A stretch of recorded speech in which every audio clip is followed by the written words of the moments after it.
听觉和语言能力息息相关。活在无声的角落里，有多么孤单寂寞。对很有音乐才华的天颂来说，痛苦更是加倍。为了弥补这些孩子失去听觉的遗憾 ，NKF 儿童医药基金赞助高达4000元的助听器，让他们的世界响起欢乐的笑声和美妙的音乐。NKF 儿童医药基金让这些孩子能以心灵和五官感受世界的美好。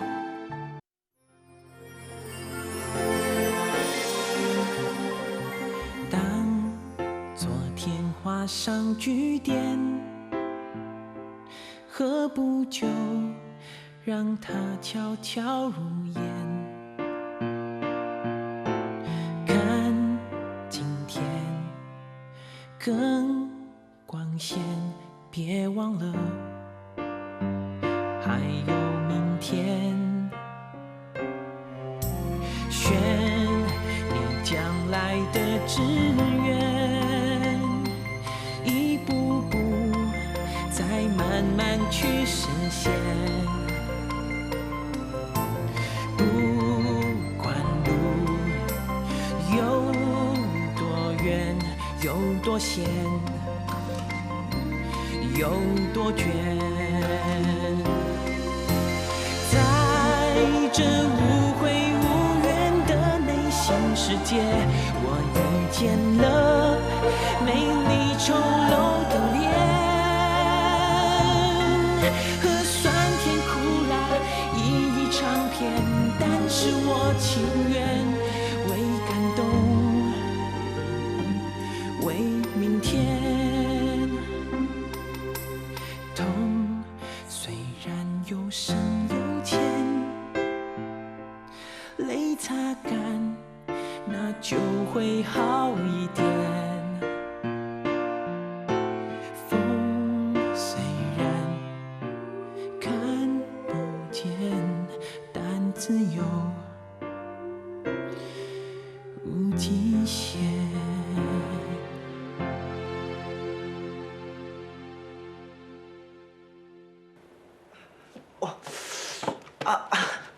黄师傅，轻一点，痛！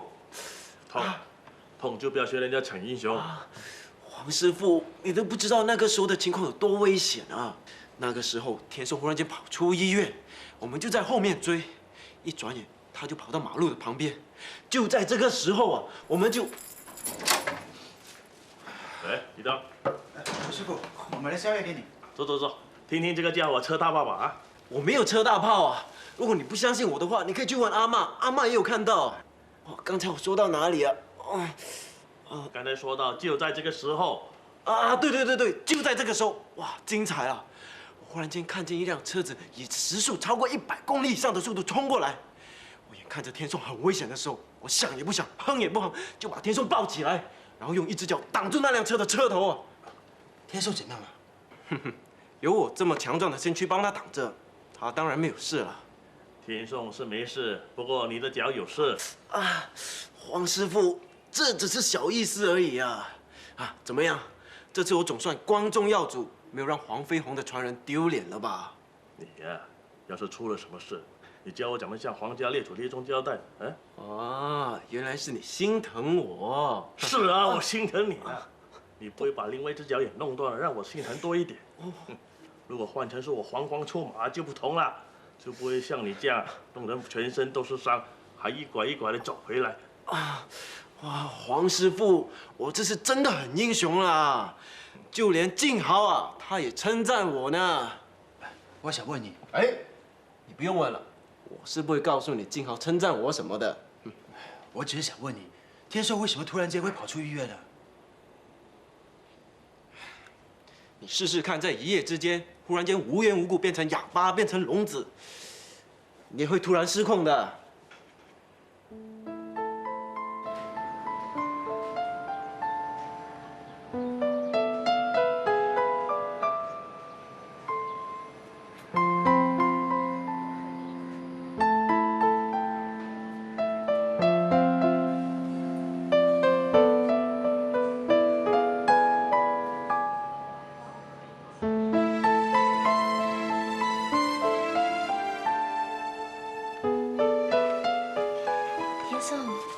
这个送给你，以后你要说什么就写什么。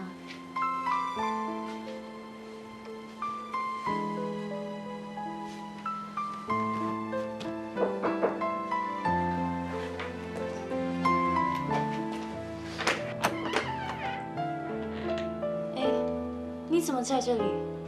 我来看天颂。天颂，这本故事书送给你。我知道你要不开心，但是我希望你能够把故事书看完，千万不要放弃自己啊！阿辉，没关系的，天颂情绪不好，我们明白的。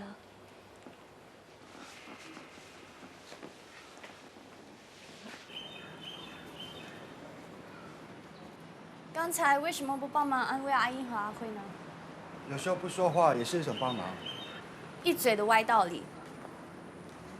不过真没想到，像你这种人也懂得鼓励别人，而且还用了别出心裁的方法。不就是一本书？用贝多芬一个耳聋音乐家的故事鼓励天颂，很有意义啊。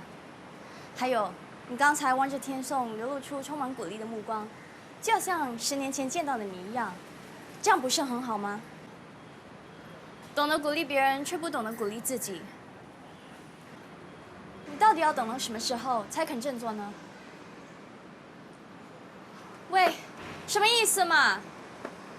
老是不理人家，很没礼貌的。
小朋友，你知道吗？世界上最著名的音乐家贝多芬是耳聋的哦，但是他没有向命运低头。开始时，他自暴自弃，但他没有发现，他不只伤害了自己，也伤害了身边爱护他、关心他的人。后来，他发现身边的亲人是那么的关心他，他对自己说：“我不能被耳聋打倒。”我不应该让身边的人为我掉眼泪，我要反过来带给他们更多快乐与幸福。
哎，对不起啊。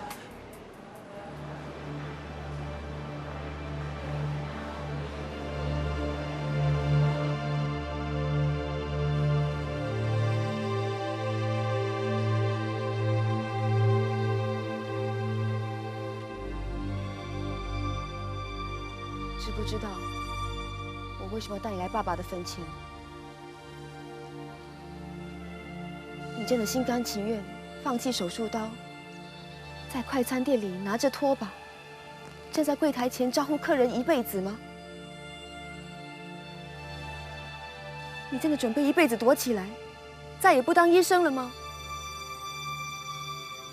我现在这样，没什么不好。你是个手术外科医生，你的职责是站在手术台上救人。当医生也未必救得到人。我以前认识的胡一鸣，是个热爱生命、乐观自信、人人敬佩的外科医生。那是以前，我现在是胡一刀，不是胡一鸣。你撒谎！我不相信这是你要过的生活。我认识的胡一鸣，是绝对不会这样自暴自弃的活着的。时间是能改变一切的，包括人。那为什么时间就改变不了你心中的内疚？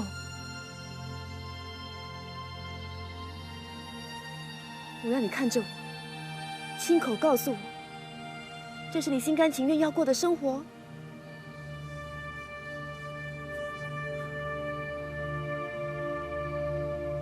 你根本就是在欺骗自己。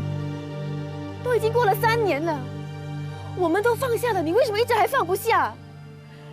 你为什么一直对爸爸的手术耿耿于怀呢？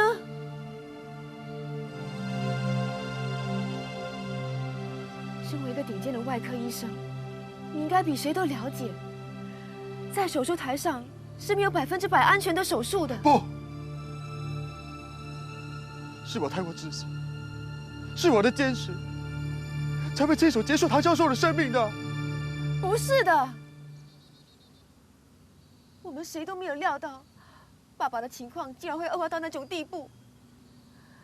你为什么一定要把手术失败的责任全部推到你自己身上呢？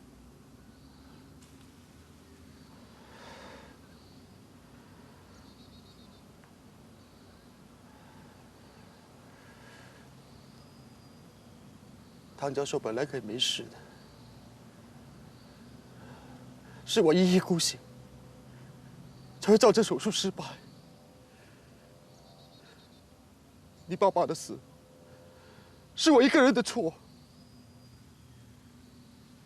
我们都知道你已经尽力了，我相信连爸爸都知道你已经尽了力。我承认，爸爸死的时候，我很伤心，也很生气。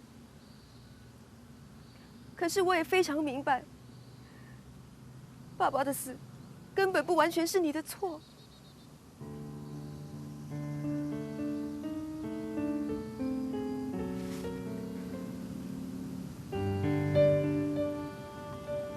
你是爸爸最欣赏的学生，他对你有信心，才会把手术交给你。就算手术失败了，他也希望你能够坚强的面对，而不是像现在这样折磨自己。生命之所以珍贵，就是因为它的脆弱。作为医生，够了，不要再说了。一鸣，我们只能够尽我们的能力，去挽救脆弱的生命。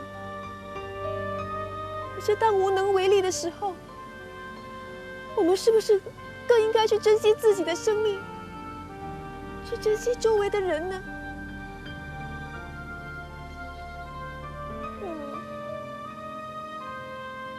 就算为了爸爸，为了我，也为了你自己，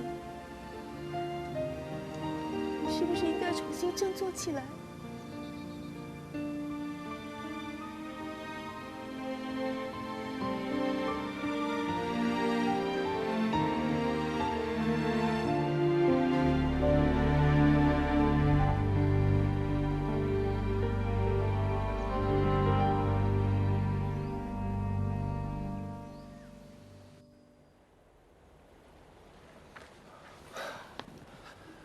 你去哪儿了？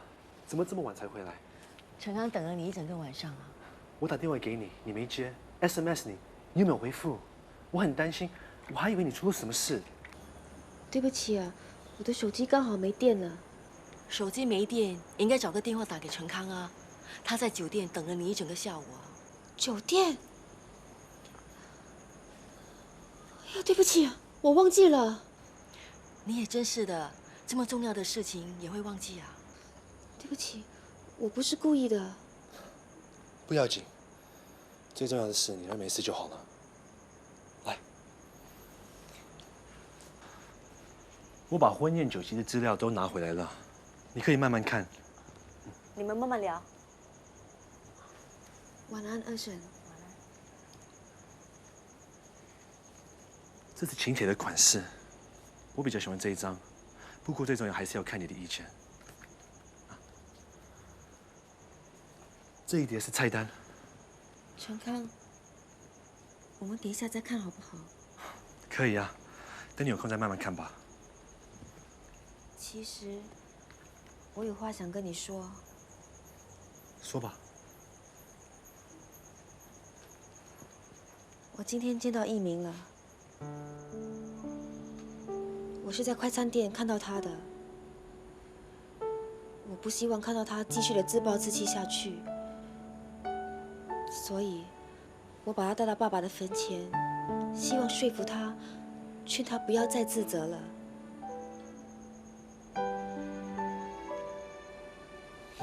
虽然他还是无法释怀，可是我不会放弃的，我会继续的鼓励他。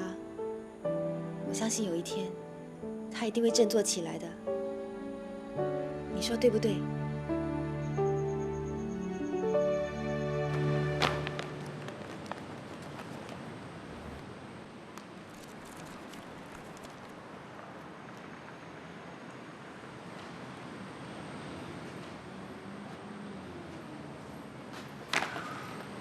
把这些漫画看完。我没兴趣啊。都还没看，怎么知道没兴趣？等你看了再说吧。哎，拿回去吧。等你看完了，我自然会拿，一定要看完呢。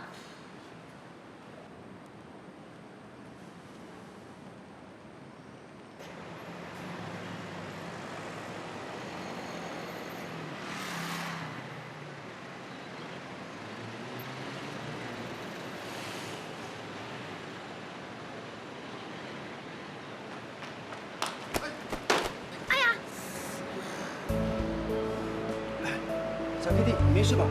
谁叫小弟弟呀？你是女的？我本来就是女孩子嘛，这个胡须佬走路不看路的。是你自己乱跑啊！我哪有乱跑？明明是你边走路边看漫画的，是你不对。啊，是我不对，是我不对。道歉应该的嘛，明明就是你不对。对不起啦。小妹妹，以后走路要小心一点，不要乱跑啦。喂，你这个胡须佬啊，别以为你长得像牛那么大只我就怕你啦。你干嘛骂人啊？你让我走路小心，就说刚才我不对啦。我告诉你，你别以为小孩子才有错，大人就没有错。我不敢讲了，我要迟到啦。喂，以后不要一边走路一边看漫画。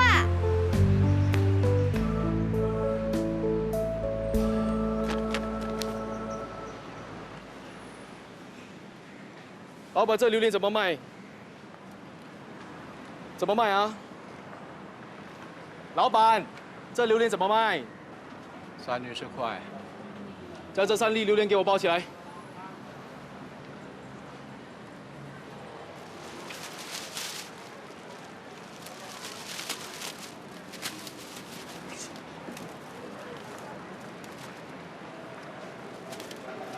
哎，老板啊，可以给我一个新的纸袋吗？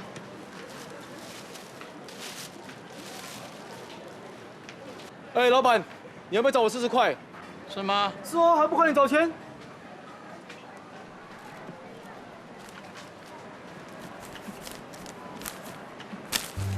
你干嘛抢我的钱？你干嘛骗我阿公钱？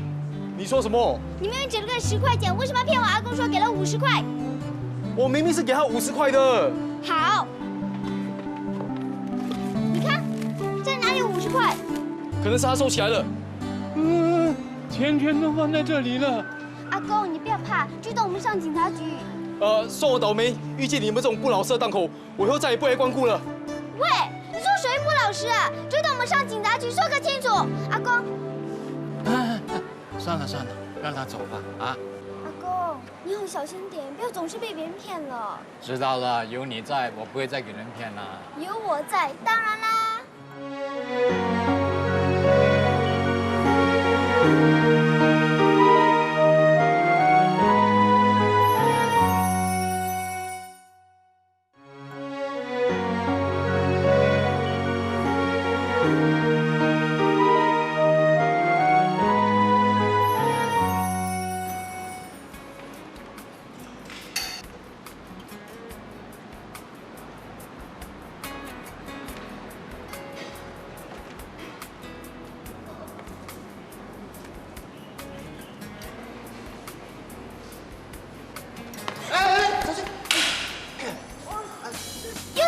胡须佬，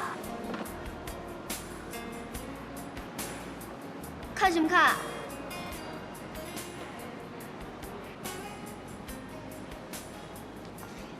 喂，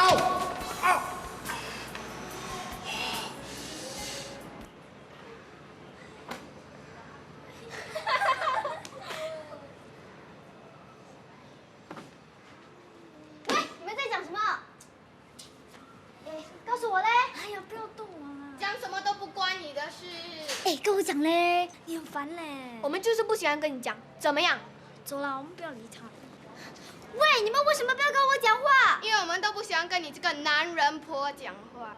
你们没礼貌，为什么叫我男人婆？你才没礼貌啊，脸皮厚的要命。人家不要跟你讲话，你就一直问。对啊，男人婆。不讲就不讲了，有什么了不起？我也不喜欢跟你们这些八婆讲话。秀明，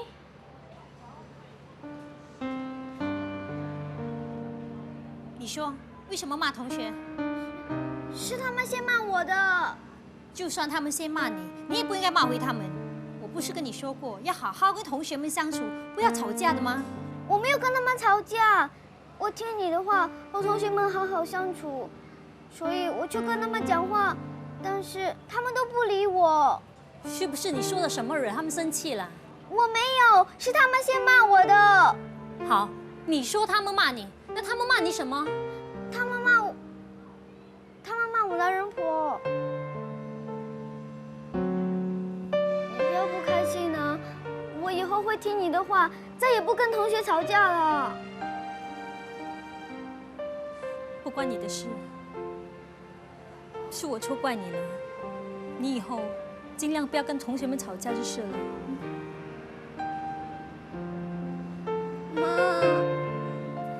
我不是跟你说过，在学校你不要叫我妈，要叫我老师的吗？老师，你伤心，是不是因为我这样丢你的脸？那当然不会啦，只要你跟同学好好的相处，用功读书，我就开心了。老师，我会用功读书，不会让你失望的。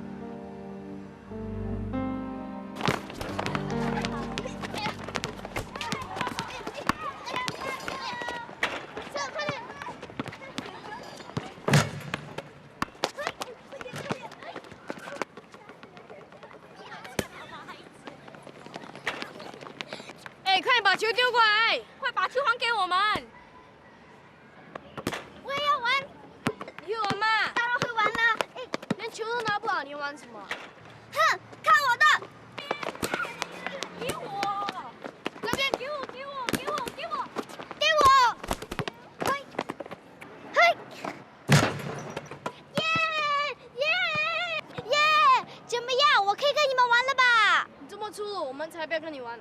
我们走，男人婆。喂，男人婆，你们别走啊！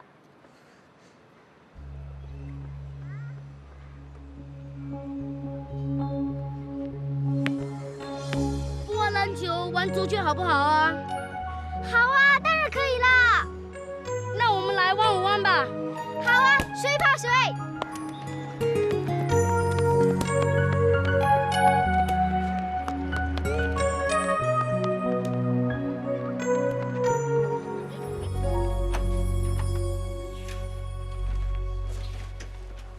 进来做什么？嘘，爸爸，你想做什么？你不怕你妈妈知道？不要这么大声啊！我有事情想跟你谈的。还有什么好谈的？妈，你就让爸爸说嘛。大人的事你不要插嘴，你洗你的肾，做你的功课。我想跟你谈你跟阿纪的事。我跟阿基什么事？他只是来喝酒的客人。你这么大声干什么啊？你想全世界人知道吗？知道又怎么样？我又没有做错什么，我什么都不怕。你不怕，我怕。现在整个竹区都知道你跟阿纪有一腿。你要死啊你！在孩子面前说这些。现在全世界都在讲啊，讲我郭金福被老婆用绿帽子从头套到脚趾头啊。如果你要脸不要人家讲，那你就不要做嘛。我做什么？我告诉你，我什么都没做啊。没有做，那也分寸嘛。你成天跟那男的出双入对，大摇大摆穿街过巷。慧兰啊，留点面子给我吧，我可是个男人呢。你也知道你是个男人，你也懂得要有面子了。好，如果你要证明你是个男人的话，你今天晚上就留在这里，不要回去隔壁那个狗窝了。怎么样？我就知道你不敢。我留下，我证明给你看。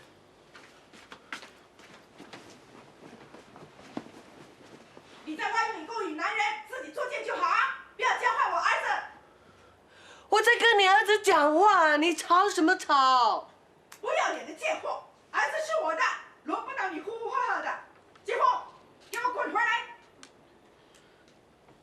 不是要证明你是个男人吗？你有种的话，你不要过去。姐夫，还不快滚回来！不就知道你没有用啊，没种的男人。妈，你别生气。你静静做你的功课。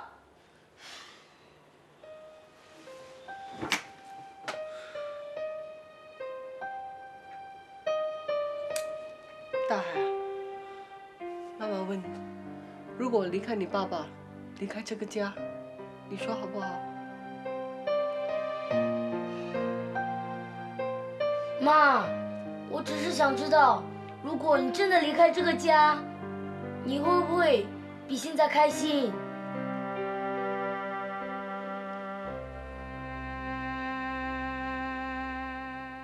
哎呀，只是受一点伤，不用那么紧张吧。品德受了伤，我们本来就应该来看他的，何况他是为了天颂，没有多少男人像他那么英勇的。喂，你好像很仰慕他。你少胡说，我只是见他受了伤，你又不来看他，很可怜的。可怜？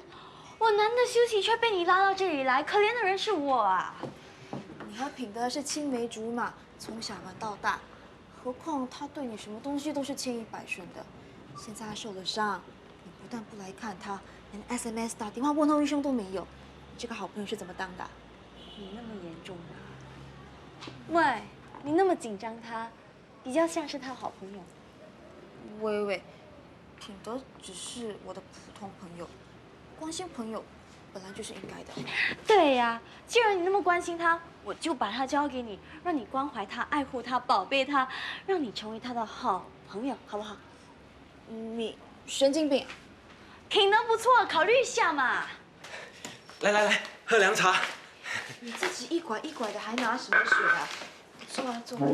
他都不担心，你担心什么啊？人家受了伤，你拿出一点点同情心好不好？我的同情心全都给了我小病人，倒是你呢？同情心可以分一点给他。你其实我没什么事了，待会我会到医院去拆石膏。是吗？这么巧啊！刚好静豪今天有空，就让他陪你去医院吧。真的吗？什么有空啊？我很忙的。你忙什么？刚才不是说今天需要休息的吗？如果没有空，那就算了。其实你们来看我，我已经很开心了。待会我一个人去就行了。不行。为什么不行？怎么说？品德也是为了天颂而受伤的，就算是替天颂报答品德，你陪他去拆石膏，也不算太过分啊。你没听说过施恩莫忘报吗？我只听过有恩不报就是忘恩负义。好了，就这样决定。等一下就由你陪品德去拆石膏。去就去喽。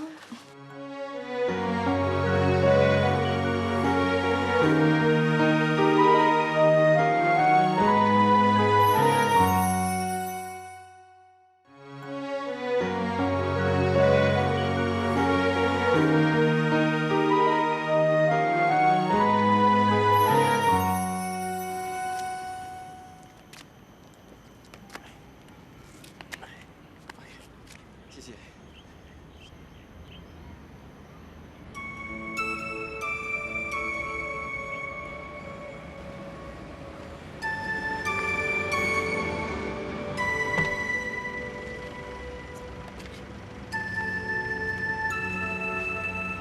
静豪，上车啊！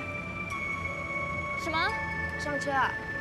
哦，我突然想起有点事要办，你陪他去医院吧。怎么可以？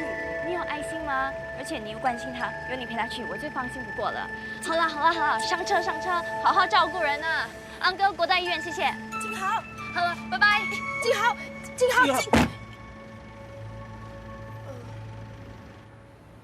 我妈那天跟我爸吵完架以后，就对我说：“如果他要离开爸爸，离开这个家，好不好？”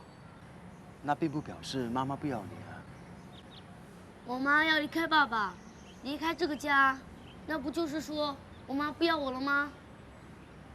其实她已经为我吃了那么多年的苦，如果她真的离开这个家，会开心一点的话，我无所谓的。真的？当然是真的啦！我已经拖累了她这么久了，也是时候让她轻松一点。如果她真的离开这个家，以后我是死是活也不关她的事了。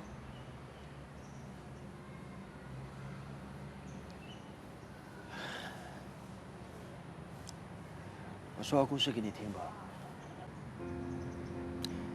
有一个日本人，他叫野口英世。小时候，他很不小心掉进火坑里，结果他的左手给烧成残废了。他的同学们不断取笑他的残废，不过他毫不屈服，还下定决心想当一名医生。啊，他的左手不是残废了吗？怎么可能当医生？简直是做梦！在那时，每个人的想法都跟你一样。不过野口却不那么认为，他知道，就算全世界的人都笑他，但是他绝对不会看不起自己的。但是谁会相信一个左手残废的医生呢？他的确当不成替人治病的医生，不过他还是不肯认输。后来转向研究工作，成为世界著名的细菌学家。他还曾经被提名诺贝尔奖，不过还是没得奖。原来这世界上还真的有这么倒霉的人呢。不过这个倒霉的人从头到尾都没有放弃过自己，你明白吗？哦，你说了这么多，就是说让我和野口医生一样，虽然被人放弃，但是千万不能放弃自己，对不对？喂，既然没有人要你，我也没有人要，我就跟你一起住。没有人爱我们，我们更加爱我们自己。喂，不用担心，我会好好照顾你的。说得好。喂，豪姐，你一直在偷听，很没有礼貌哎。还有，男人的事女人管不着。我去上班了。懂得劝别人，却不懂得劝自己，大笨蛋。胡须了，谢谢你的关心，再见。喂，豪姐，既然你那么关心他，不如你要了他啦。要你的头啊！哎呀，你小鬼乱说话！哎，我不敢了啊！我不敢了，真的不敢了。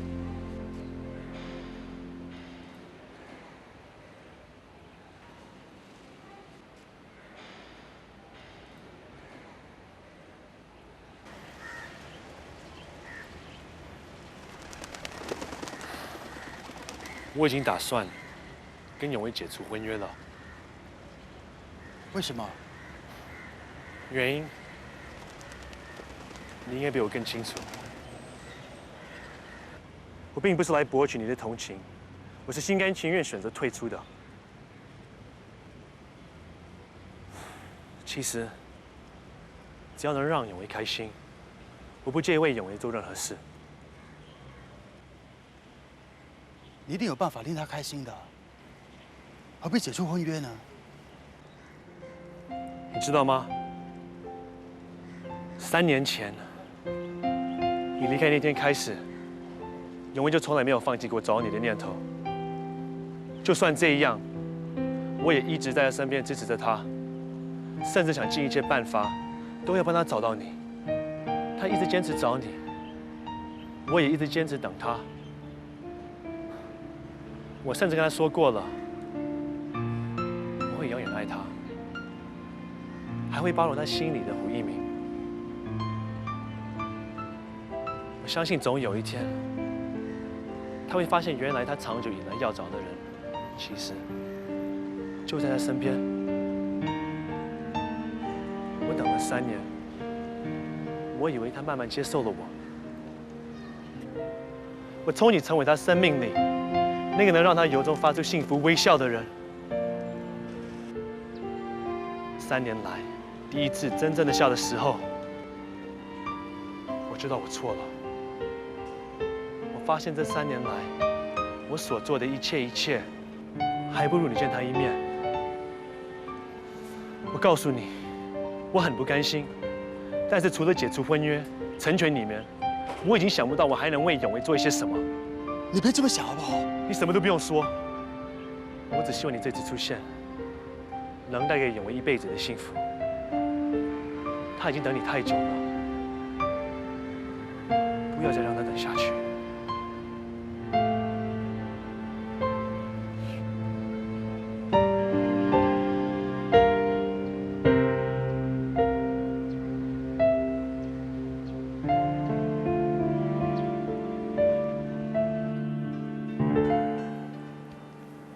一鸣，你说什么？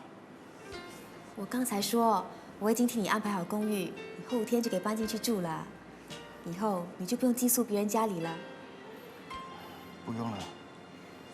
寄人篱下，哪比得上住在自己家里舒服呢？家庭用具以及日常用品我已经帮你准备好了，你只需要搬进去，舒舒服服的住下来就行了。啊，对了，我还跟院长提起过让你回去医院工作的事情。他说你只要通过1轮面试，就可以正式的安排你上班了。你不需要为我做这些的。我明白，一时间要你回去医院工作，你一定会不习惯的。所以我已经跟院长说过，等你准备好了，我们才安排面试日期。我真的很开心，你很快就会重回医生的行列，我们很快就会像以前那样了。不可能的。为什么？我是不可能再像以前那样的。为什么？如果你觉得一切太急的话，我们可以延长你回去医院的时间呢。我知道你这么做都是为我好，但是有些事，不是说过去了，就能当做什么也没有发生过。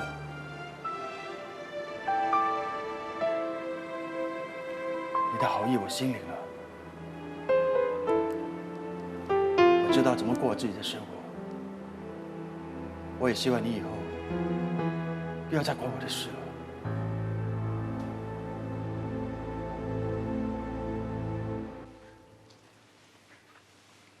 你听见姐姐说话吗？天颂。哎呀，太好了，太好了！天颂真的可以听见了，我们的辛苦总算没有白费。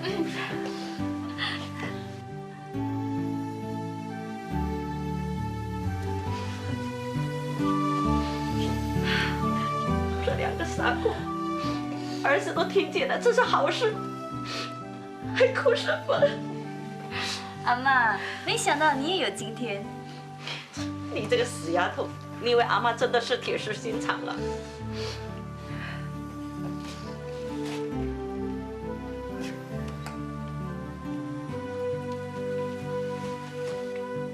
哎，一鸣，你怎么来了？天颂今天装上耳蜗，我来看看。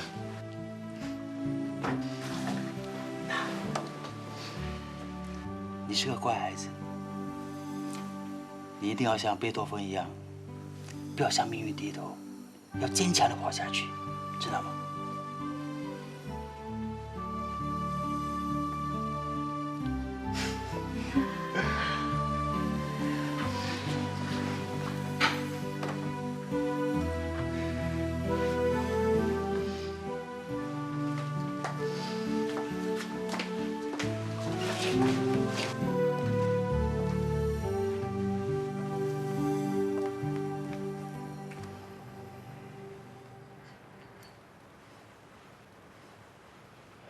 对不起啊，我还有很重要事要做。我就想跟你说几句话，不会耽误你太多时间的。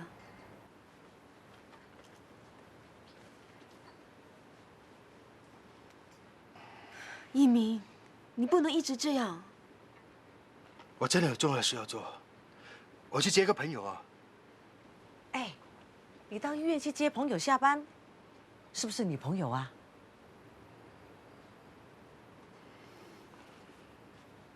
是。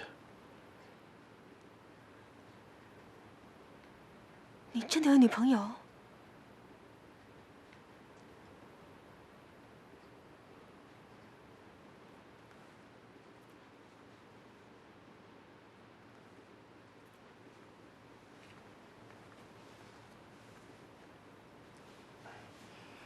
忘了跟你介绍，静豪就是我女朋友。想问你是如何让我心软，又同时间让我坚强？也想问你，为何我靠着你肩膀，就肯定自己会平安？就算你不在旁，我都不曾再提心吊胆。就算在很远的地方，我也能勇敢。睡在那陌生的床，想象你睡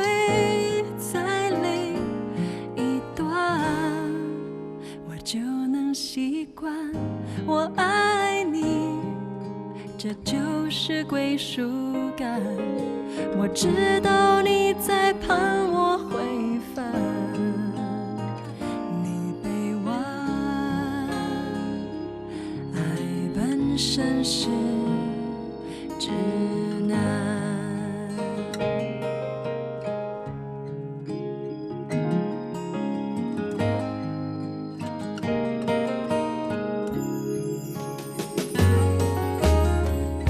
我托你好好将我的爱保管，允许